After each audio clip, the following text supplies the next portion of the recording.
Notre voyage pour Hawaï commence par l'étape numéro 1. Le camping. Je n'aime pas du tout la couleur de ciel. Au moins, quand il fera nuit, on ne verra plus rien.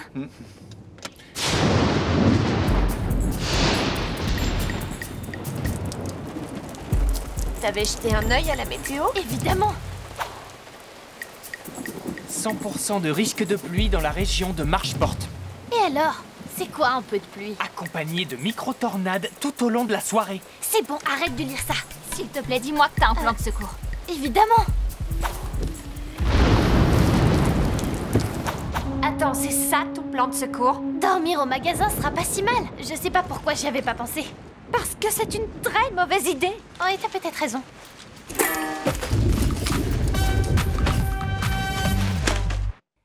Dormir ici est un petit sacrifice pour partir à Hawaï. Dites-vous que c'est du camping d'intérieur. On peut se raconter des histoires effrayantes. Moi, j'en ai une qui fait super peur. Ça parle d'une famille qui se retrouve coincée dans un magasin de pêche pendant une semaine. Les enfants, ça va être une longue nuit. Essayons de ne pas nous énerver.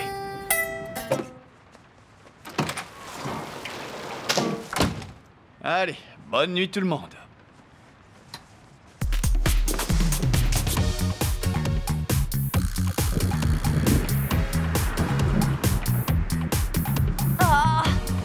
Les phares des bateaux sont trop éblouissants. Ils peuvent pas les éteindre. Bien sûr. Tant pis s'il y a un naufrage, tant que tu as ton petit confort.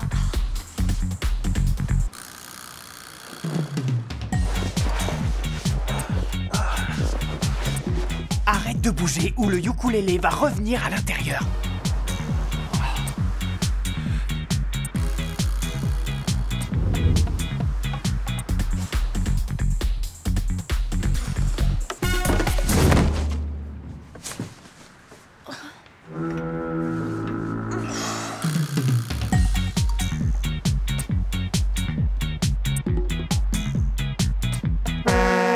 Debout là-dedans, il est 4h30 du matin. Tout le monde se lève tôt en ce jour de tournoi.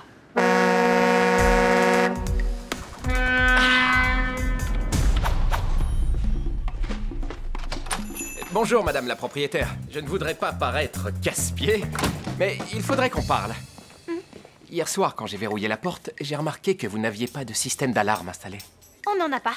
Mais Marchport est un endroit vraiment sûr. Une fois, ils n'ont rien écrit sur la une du journal parce qu'il s'était rien passé. Oui, mais j'ai des fans, des groupies. Tu veux plutôt dire des guppies? Désolé, il est tôt, fais pas attention. Je dois dormir en toute sérénité si je veux remporter ce tournoi. Si on ne m'installe pas d'alarme d'ici ce soir, je serai obligé de me trouver un autre endroit où aller. Non, je vais m'en occuper. Avec la dernière famille qu'on a logée, c'était la petite dernière qui assurait la protection de tous. C'est gentil, je ne t'embêterai plus. Hop, la pêche m'appelle. Alors, vas-y.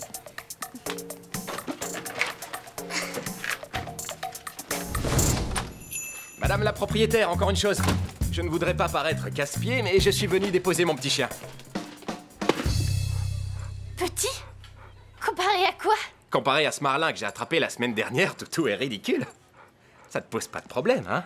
Tu m'avais promis un service irréprochable. Il me semble que tu as parlé de personnel hautement qualifié. C'était Georgie, mais peu importe. Je peux m'occuper du chien. Et tu auras une alarme dans la journée. Je gère la situation, Harley. C'est tout à fait dans mes cordes. Tu resteras avec lui toute la journée, alors. Il n'aime pas être seul. Tu sais, je suis issu d'une famille de 9. Je sais pas ce que c'est qu'être seul. Bien, mon pépère. C'est l'heure. La pêche m'appelle.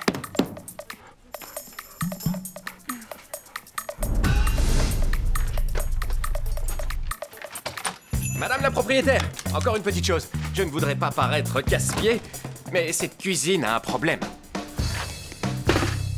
Si c'est pour me dire que tu n'en as jamais vu d'aussi propre, ne te gêne surtout pas. Je sais que ça va te paraître dingue, mais j'aimerais que tu enlèves tous les produits à base de poisson.